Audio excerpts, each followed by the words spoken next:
Dejamos en el escenario con ustedes a Francisco K. Pérez presentando su libro de apuntes mitológicos. Un aplauso para recibir a nuestro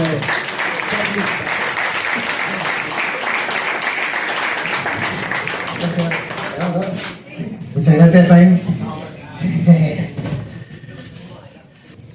Pero bueno, como les decía,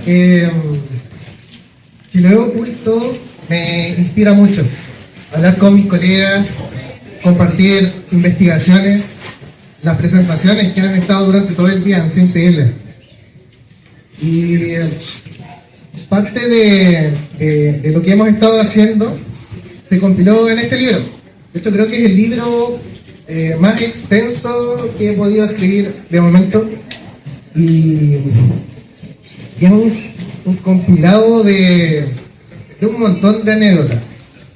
Y esto no lo vengo haciendo como recién. Esto es un trabajo largo que ya estoy haciéndolo como desde el 2016, más o menos. Estos son los libros de mitología anteriores al que estoy presentando ahora, el Chiloé Profundo. Y siento que han sido como continuaciones en sí mismos. Así que este sería ya el cuarto. El libro que culmina un poco la investigación mitológica, al menos en la primera parte, sería el Chiloé Misterioso. El acercamiento del Chiloé Misterioso igual fue divertido, porque cuando empecé a investigar la mitología, no habían como libros que me explicaran de manera enciclopédica sobre los mitos de Chiloé. Siempre se mezclaban con otras cosas, no eran lo suficientemente concisos para explicarme lo que quería saber. Esa obsesión me llevó a ordenarlos de una manera más ordenada, valga la redundancia, y generé como una suerte de marco teórico para las descripciones de todos estos seres mitológicos y de todas estas como cosas mágicas que me interesan. Quedaron un montón afuera, pero Chiloé Misterioso tiene 45 mitologías de Chiloé. Por lo general, uno cuando piensa en mitos piensa en 10, 12. De hecho, le preguntas al chilote promedio, oye, ¿cuántos mitos en Chiloé hay? Nunca se van a imaginar que hay más de 20. Pero acá, dejando un montón afuera, hay al menos 45. Y ahí traté de llegar a un consenso. Es una tarea titánica, es imposible, pero yo lo intenté. Ahí depende de ustedes ver si fallé o no en el tema. Pero básicamente lo que hice fue revisar todo lo que hay disponible como en bibliografía, al menos en el momento en el que estaba escribiendo como ese libro, compararlo con el relato oral. Bueno, yo soy de Chiloé, entonces tenía relatos de mi familia, de mis abuelos, de los vecinos. Entonces podía corroborar mucha de esa bibliografía en este como canon narrativo que me permitía como estudiar el mito. Igual si había una versión alternativa de uno, lo ponía explícitamente como versión 1, versión 2, Y ahí, por ejemplo, me enteré de varias cosas. Por ejemplo, muchos de los mitos que nosotros creemos que son de Chiloé están también repartidos en la Patagonia. El Trauco tiene su versión patagónica, el Piura tiene su versión patagónica, el Camagüeto tiene su versión patagónica. Y la gran diferencia entre la versión patagónica de los mitos y su versión chilota es que la versión chilota es la versión oscura, la versión dark, por así decirlo.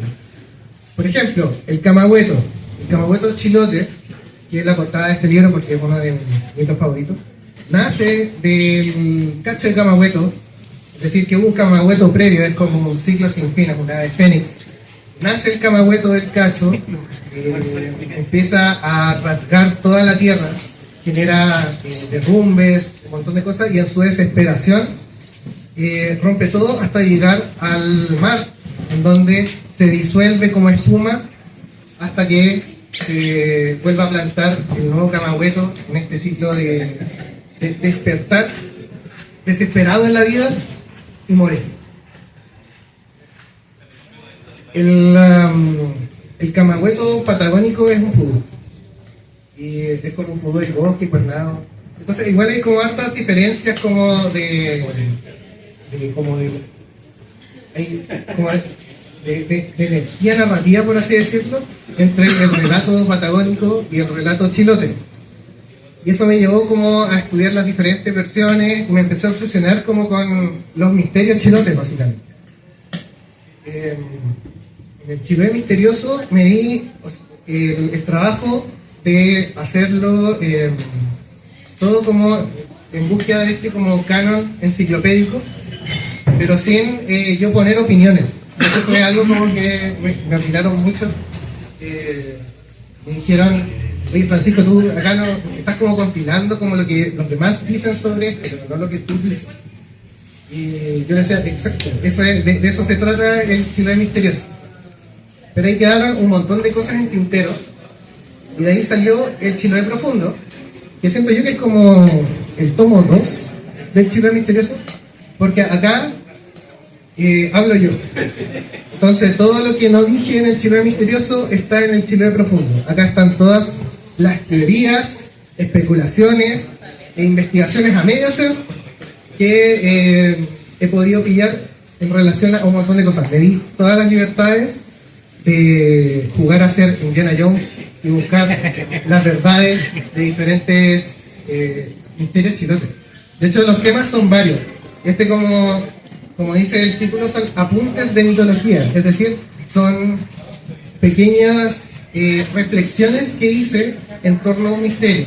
No todos los misterios están resueltos, algunos están en proceso y otros simplemente son especulaciones imposibles de resolver a falta de registro. Este, por ejemplo, es un resumen de lo que podría ser el índice del Chiloé profundo. Aquí puse apuntes del Caleuche, apuntes de la Sirena Chilota, que fue lo que vimos el día en la mañana con Kilda. Apuntes de Caicay y Tentembilú, apuntes del Trauco, mitologías adicionales. Puse todas las mitologías que tenía en el tintero, las menciona ahí en Chiloé profundo. Estatuas misteriosas de Chiloé, animales mágicos de Chiloé. Tenemos un montón de mitología en torno a los animales, no todos son seres crípticos. Algunos son animales derechamente con propiedades mágicas. Apuntes de pájaros mágicos de Chiloé. Específicamente hay mucho pájaro de mal agüero, de buen agüero, de agüero en general en Chiloé. Entonces yo lo que hice fue compilar una lista gigante de todo lo mágico que puede hacer un pájaro. De hecho hay hasta pájaros que no existen. Ahí ustedes lo pueden revisar cuando vean el libro. Sobre la ficción e historia de Chilpil y Moraleda. En el caso de Chilpil y Moraleda, sin detenerme tanto acá, es bien bonito porque es un mito y una leyenda al mismo tiempo, dependiendo de qué lado del relato estés como viendo. De hecho, esto pasó porque en el conversar como con mis colegas siempre surgían preguntas y esas preguntas iniciaban uno de los capítulos de mi libro. Y en este caso fue, pero Chilpil y Moraleda es una historia real, es historia. Yo dije, no, creo que no es historia. Y empezamos a ver qué cosas sí eran historia de este duelo mágico y qué cosas no lo eran. Entonces por eso es leyenda en cuanto a hay personas reales. En este caso Moraleda sería la leyenda, porque él era un bibliógrafo real con una trayectoria, estaba haciendo cosas, pero se decía que hacía este tipo de cosas mágicas. Y Chilpila no tenemos registro de que exista siquiera. Ni siquiera es mencionado en los apuntes de Moraleda. Entonces, cuando estos dos entes se juntan en una sola historia, es un mito y una leyenda al mismo tiempo. Es bien interesante. Puse apuntes del Levisterio, que es como el otro protagonista de esta historia de Chilpila y Moraleda. Estamos en el lugar en donde este suceso se supone que sucedió, donde Moraleda le da el Levisterio, que sería el inicio de la brujería chilota a Chilpila, y se dice, o sea, sabemos que el Levisterio es real. Ya también sería como una leyenda en este caso, porque varios de los reos del juicio decían que lo habían visto, que algunos lo tenían, apuntaban a ciertos vecinos que lo habían guardado y lo describían. Entonces era un libro real. Es curioso porque muchos de los que estaban ahí enjuiciados decían no saber leer ni escribir. Entonces el edificio se volvió una suerte de libro ritualístico, donde veían cosas que no sabemos qué tenía y habían ritos en relación a esas cosas sin saber leer. De hecho, se dice que bueno, no sé si contarle la leyenda, estoy asumiendo que ustedes ya la saben. ¿Pero quieren que la cuente? Sí. Ya, esto pasó hace mucho tiempo. De hecho, específicamente pasó en 2 años diferentes, sin llegar a consenso. Según la plaza, esto pasó en el 1787. Tengo mala memoria con los números. Tengo un segundo. 1787, exacto. Según la plaza, esto pasó en 1787, pero según algunos registros también escritos, esto pasó en 1795. Entonces, ya, pues, ¿cuál es el año? Nadie lo sabe. Porque pasó, nadie lo sabe tampoco. El tema está en que llamaron del virreinato a este niño genio llamado José de Moraleda, que tenía en ese momento como 27 años, quizá menos, 24, una cosa así, pero era bien joven, estaba en sus 20. Le llamaron al virreinato del Perú, y el virreinato del Perú le dijeron, oye, anda a reforzar y a revisar todas las fortificaciones del archipiélago de Chiloé y hace un mapa. De hecho, él es curioso porque los 2 años de que se dice que se supone que pasó este duelo se parece mucho al año en donde llegó José de Moraleda, y el otro se parece mucho al año en el que se fue José de Moraleda.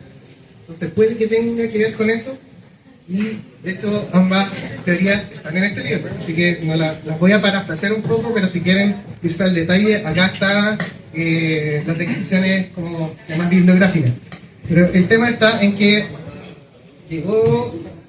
llega Moraleda a Chiloé y le piden hacer un mapa, porque todos los mapas que habían en ese momento eran bien raros. Uno se parecía a Chiloé, al Chiloé que conocemos como los mapas actuales.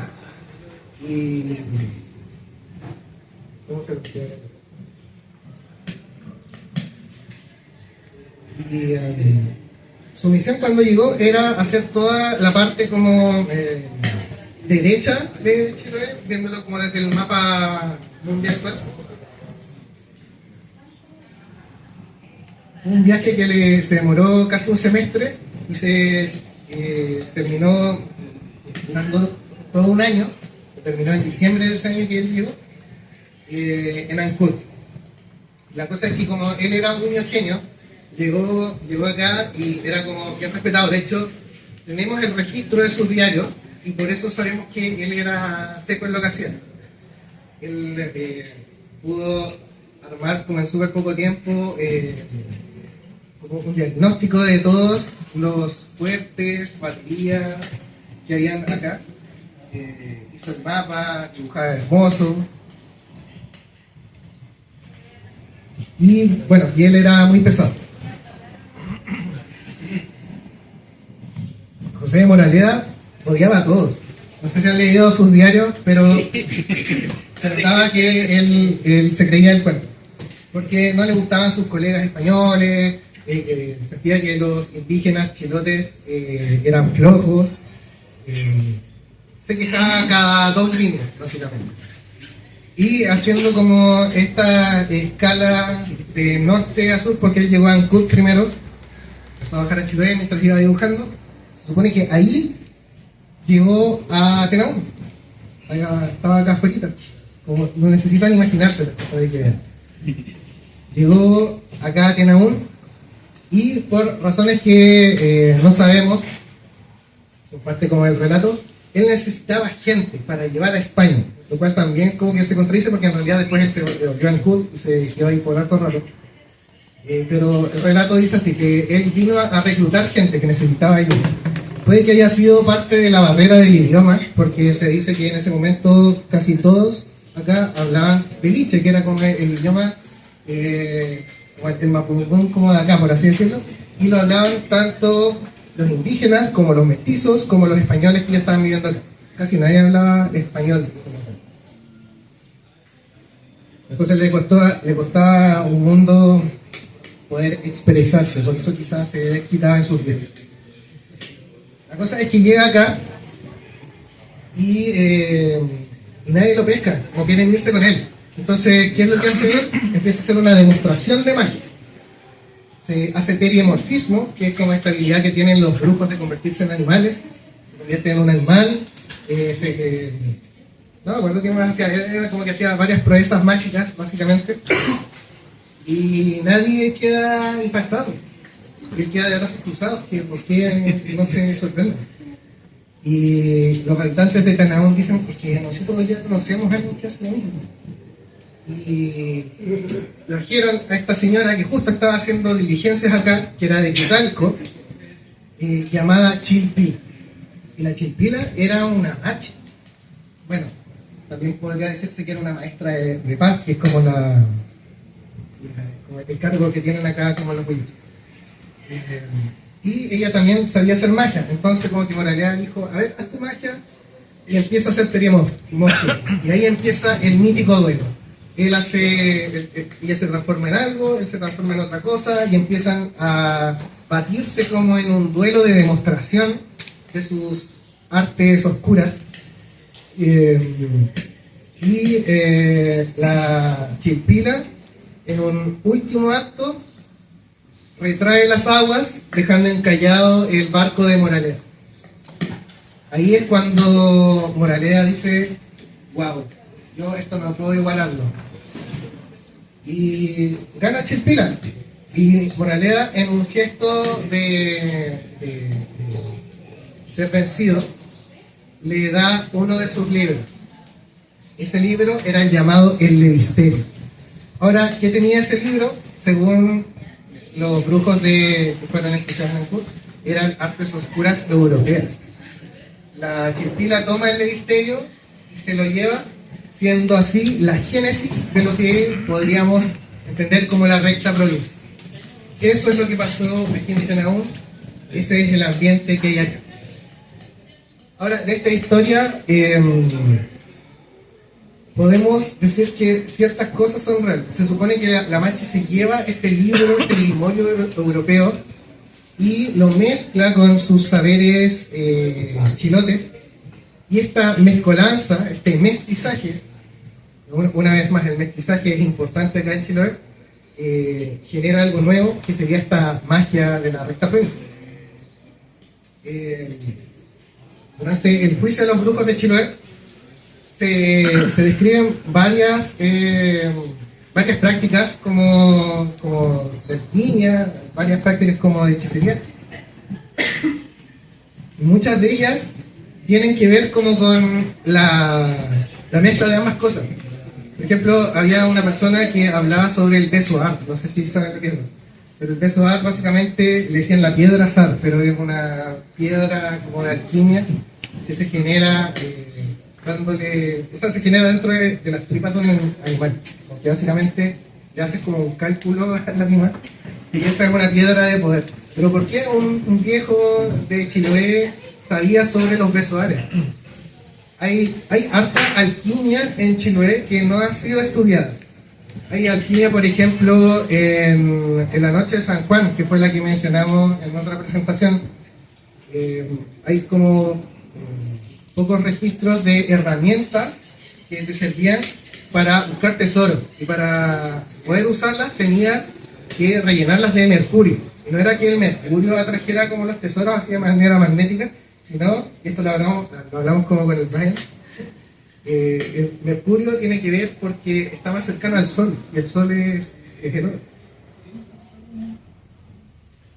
La alquimia básicamente es la creencia que a través de los símbolos puedes modificar la realidad. De ahí los círculos alquímicos y todo ese tipo de cosas. Ahora, ¿por qué los chilotes sabían esto? Entonces, de alguna forma, toda esta historia de Moralea y Chilpila podría llegar como a explicar un poco esto. Bueno, como que me ayuda mucho en eso, pero es parte de las cosas que estudiamos acá en el Chiloé Profundo. Y finalizo acá con los apuntes del camagüeto. Como les decía, de todos los animales creo que es el que más me gusta. Me gustó descubrir que había otro tipo de camagüeto que le dicen el incordio. Es un camagüeto incordio, de 2 cuerpos. Entonces como una suerte de subespecie del camagüeto.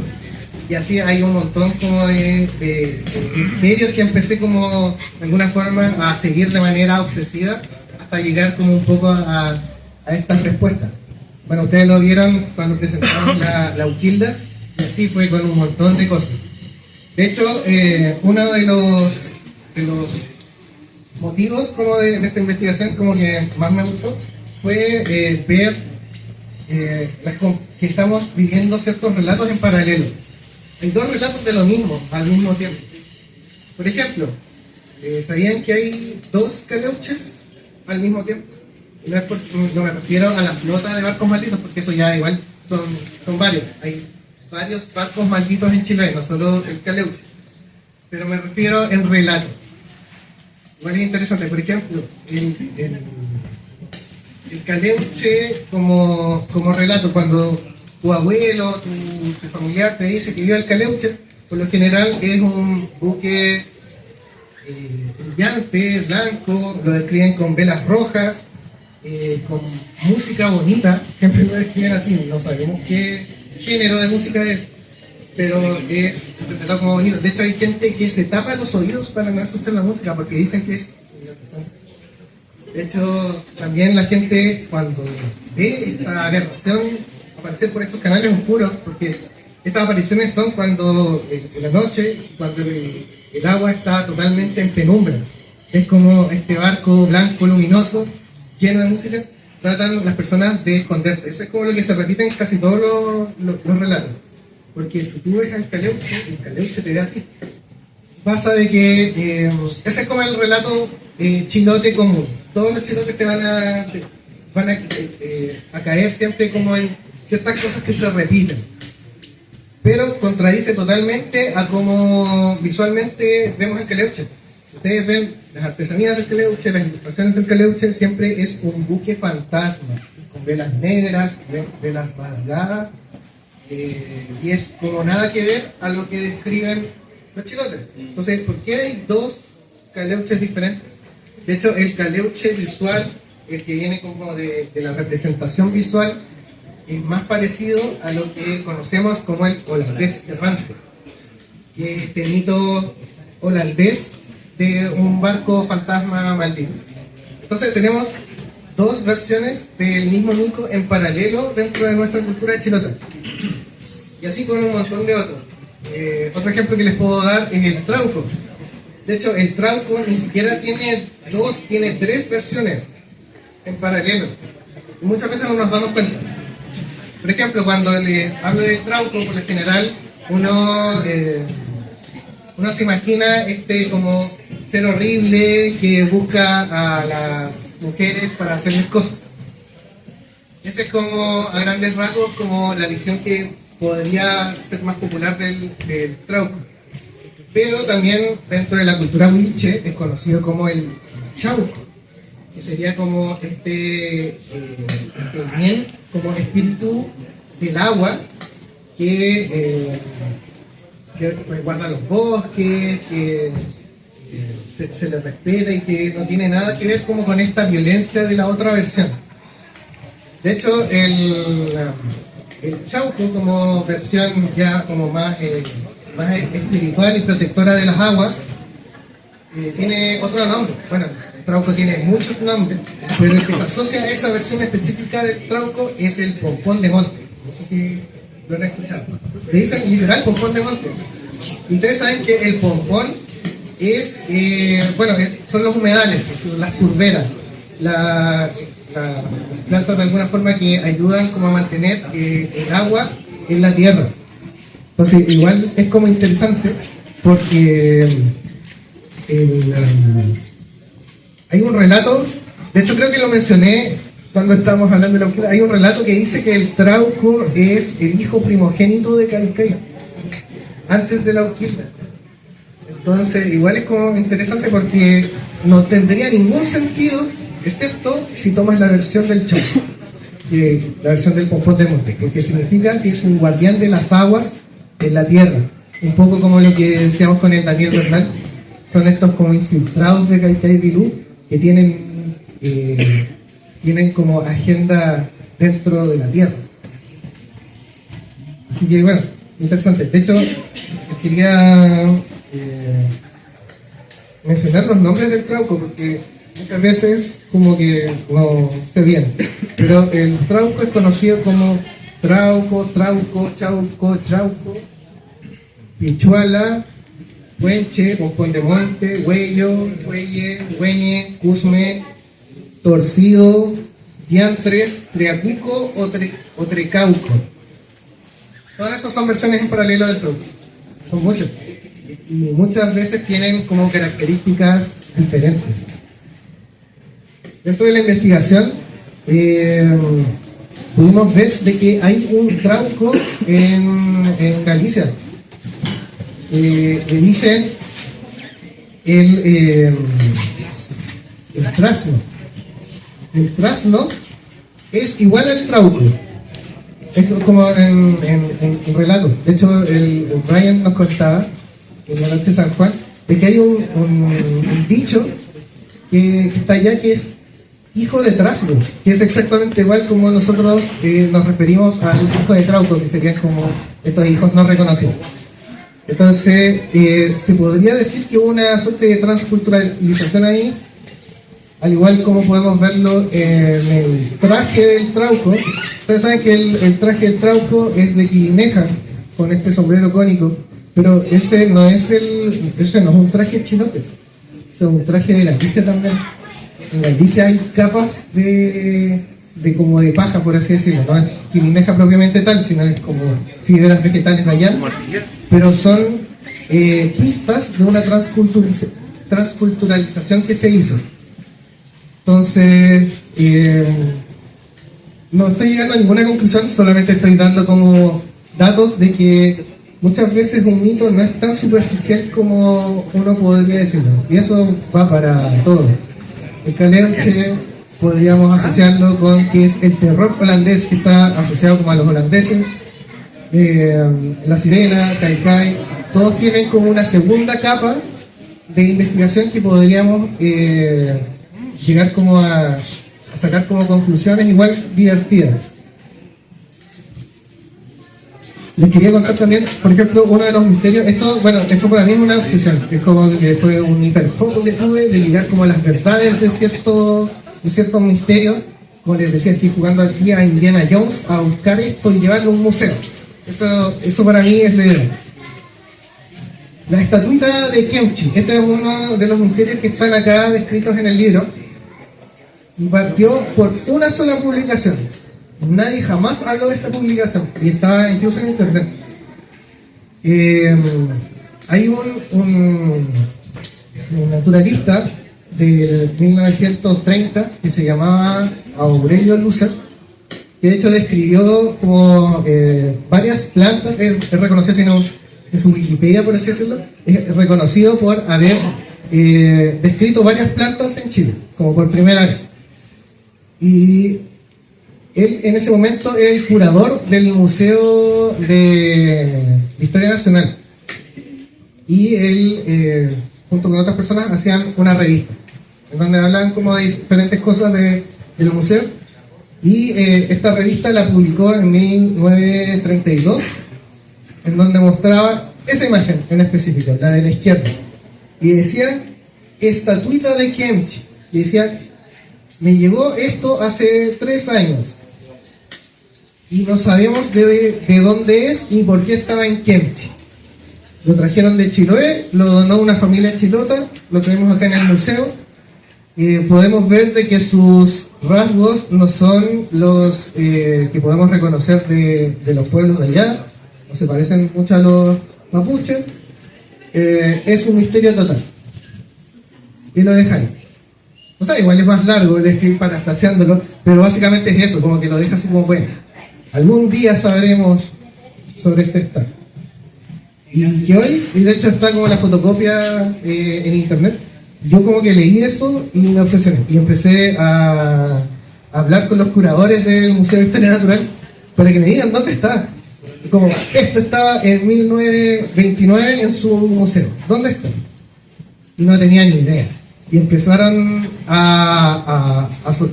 empezamos a mensajear para ver si podíamos dar como con la respuesta. De hecho, después me tiraron la pelota a los del Museo de Arte Precolombino, que decían, no, y estamos trabajando con los del Museo de Historia, porque nadie se ha preguntado por esta estatua en muchos años.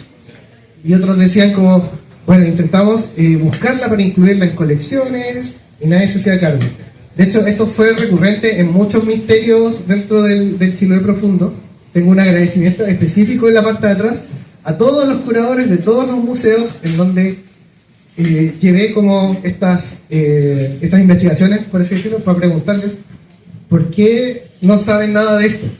Y a todos como que les sorprendió de que alguien preguntara siquiera por esto. Bueno, resulta de que no sabían absolutamente nada de eso, pero uno de los curadores del Museo Precolombino me dijo, mira, hay un profesor acá que trabaja con nosotros que estudió sobre esculturas de Rapa Nui o parecidas. Y me dieron el contacto, contacté a esta persona y me dijo, sí, hice un estudio como el 2008, no me acuerdo cómo, pero era más o menos como por esa época, me manda un PDF de su estudio. Y en su estudio menciona la estatuilla de Kent. Y fue la única mención como que puede pillar, aparte de este artículo de 1929, en donde nos contaba, y lo mencionaba como de pasada, estaba analizando ciertas estatuas de Rapa Nui. Estaban todas hechas de la misma piedra, que era de un volcán específico de Rapa Nui, y que pudieron ver que eran más o menos de la misma época, porque todas cumplían con un patrón de betún de zapato. Tenían un betún de zapato así como que ilustraban estos como moais pequeños, y salían como 5 estatuas de diferentes lugares que tenían estas mismas características, y salía el nombre de una estatua, entre paréntesis, Kent. Por fin, pillé al menos una persona que lo analizó. Nadie sabe dónde está esto, posiblemente está en la casa de alguien, pero al menos alguien alcanzó a datarla, o a datar en realidad como el betún de zapato que tenía. Y salía, este betún de zapato es del año 1700 y algo. Soy malo con los años, todo esto está en mi libro, se lo juro así como de manera como, no parafraseada, ahí está la cita exacta. Pero decía el año. Entonces empecé a buscar qué cosas pasaron en Rapa Nui ese año. Y me metí a la historia de Rapa Nui para ver cuáles fueron sus encuentros con el viejo mundo, por así decirlo. Y noté que hubieron 4 expediciones en Rapa Nui. La primera fue una francesa, como en 1740, una cosa así, en donde los de Rapa Nui quedaron impactados como con estas personas porque principalmente traían metales. Los metales no están en Rapa Nui, entonces era algo como muy extraño. Y ahí como que hubo como un intercambio, y la cosa es que para poder adquirir esos metales empezaron a hacer trueque y empezaron a regalar sus cosas, y regalaron como pedazos de moai, así como cosas gigantescas que se llevaron los franceses en 1740. La segunda expedición, 40 años después, fue una expedición española. Ya para la expedición española ellos se habían preparado y habían hecho moais más pequeños para poder intercambiarlos como souvenirs. Entonces estaban ya preparados, intercambiaron con estos españoles. Eso decía la historia como de Rapa Nui, pero no decía quiénes fueron. Entonces empecé a ver los registros de qué embarcaciones tuvieron contacto o estuvieron como dentro del circuito con Rapa Nui en esos años, y ahí como que me obsesioné y empecé como a descartar como varias cosas y llegué a una en específico. Una en específico que llegó a Chiloé, cayó por un mes en el puerto de Ancud, y que su trayectoria venía desde Rapa Nui, vino de Rapa Nui a Chiloé y quedó un mes. Y calzaban los años. Entonces podría decir que en esos años, por razones, este buque español trajo como estos souvenirs de Rapa Nui y se los intercambió o los vendió a los chilotes. Es decir, que esta estatuita tenía cientos de años en Kemchi antes de ser enviada siquiera al Museo de Historia Natural. Y ahí, al menos, sin haberla encontrado, sin poder verla, empecé a hilar como la cronología de cómo esta cosa llegó a Kemchi. Ahora lo curioso es que no sería la primera ni la última cosa en relación a Rapa Nui que pillé acá en Chile. Entonces tenemos ahí como una conexión directa e indirecta con la cultura Rapa Nui, o unen entre islas. Y bueno, si estuvo una estatuita con estas características tipo Moai cientos de años en las familias de Kemchi, podríamos decir que incluso el arte posterior se pudo hasta ver influenciado por este encuentro.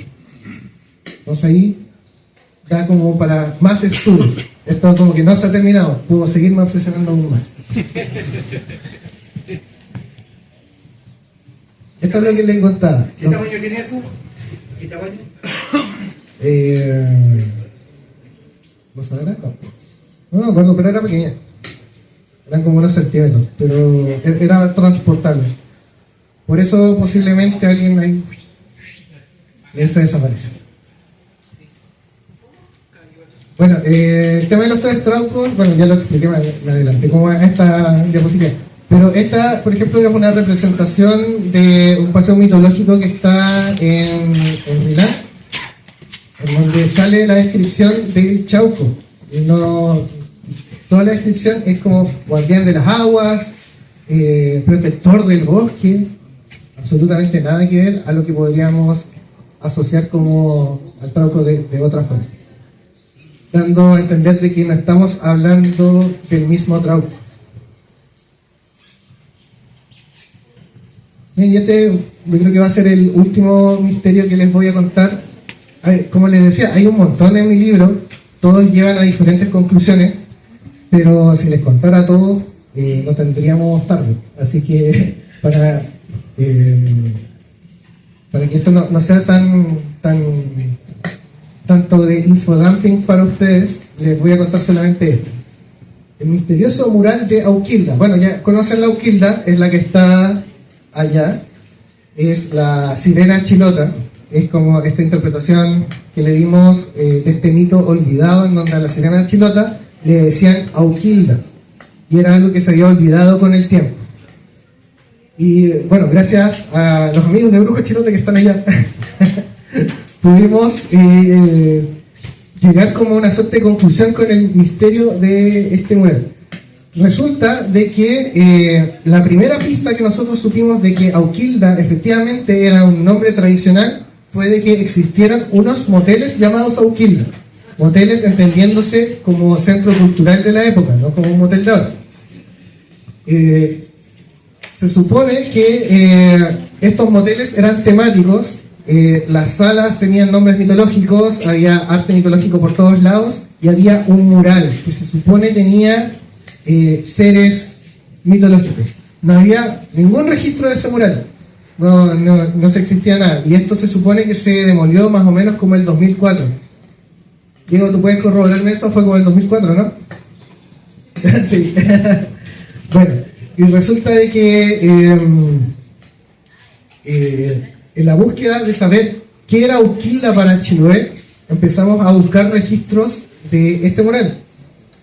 Y pudimos, ahí con los amigos de Uruge Chilote, dar como con personas que trabajaron en los hoteles Auquilda. Entonces ahí empecé a tener las primeras imágenes de lo que podría ser el mural. Ahora, todas las imágenes eran como de familias con el mural detrás, y siempre era un pedazo del mural. Estaba como en este como living que tenían los moteles. Entonces lo que yo hice fue tomar estos pedazos de murales y empecé como a hacer un collage. Y después llegaron como otros antiguos administradores. Me contacté con antiguos administradores del motel Auquilda, que también me dieron algunas imágenes. La cosa es que las tomé todas, hice un collage, y es lo que están viendo acá. Sé que les faltan como trozos, porque hay como trozos que todavía no entiendo, que están como acá al medio, pero este era como el estilo. Al principio como que quedé medio desilusionado, porque cuando me empezaron a llegar los registros de este mítico mural que nadie sabía que no había registro, caché que era como estilo cubista, era como medio abstracto, y dije, pucha, no es mitológico como yo pensaba. Pero después lo empezamos a ver, y efectivamente sí tiene figuras mitológicas. No sé si alcanzan a apreciarlo. Acá hay un caleuche, acá hay una estrella, puede ser un flipando, ¿no? Es como una estrella muy... Y allá está la Auquilda. En esa esquina hay como una silueta de sirena que puede traducirse como a una cola que pasa como para este otro lado. Tienen que tener imaginación, pero está ahí. Y hay como unas siluetas que todavía no sabemos exactamente qué son, pero de que tenía personajes mitológicos. Entonces ya con eso ya tenía una pista. Oye, esto es real. La Auquilda se asocia a una sirena, y este es el primer registro visual. El primer registro visual que tengo de la Auquilda como sirena. Entonces ahí como que pude hacer como la conexión. Y solo faltaba saber quién hizo este mural. Y ahí el misterio se pone más denso. Igual fue divertido como investigarlo. Pasó de que me mostraron un cuadro que se suponía que era del mismo autor de Auquilda, con una firma. Y la firma me decían, según las personas que vieron como el mural en ese momento, este cuadro y este mural son de la misma persona. Y el cuadro sí le podía hacer zoom. Entonces hice zoom y cachamos la firma. Y empecé como a buscar la firma de quién era. Y más o menos se notaba como el nombre. Y el nombre que dio era Bernard Buffet. Fue como Bernard Buffet. Claro, había como toda una historia de que llegó como una persona francesa a hacer este mural, como que se alojó en los moteles y como que ahí hizo el mural. Lo describían como una persona joven, artista, y que se amigó como con los dueños de Auquilda y les regaló como souvenir este cuadro. Por eso como que lo relacionaban como el mural a ese cuadro. Y empecé como a buscar quién era Bernard Buffet, y ahí me enteré de que era considerado como un Picasso. De hecho, era contemporáneo a Picasso y era considerado uno de los mayores autores que tenía esa época como Francia.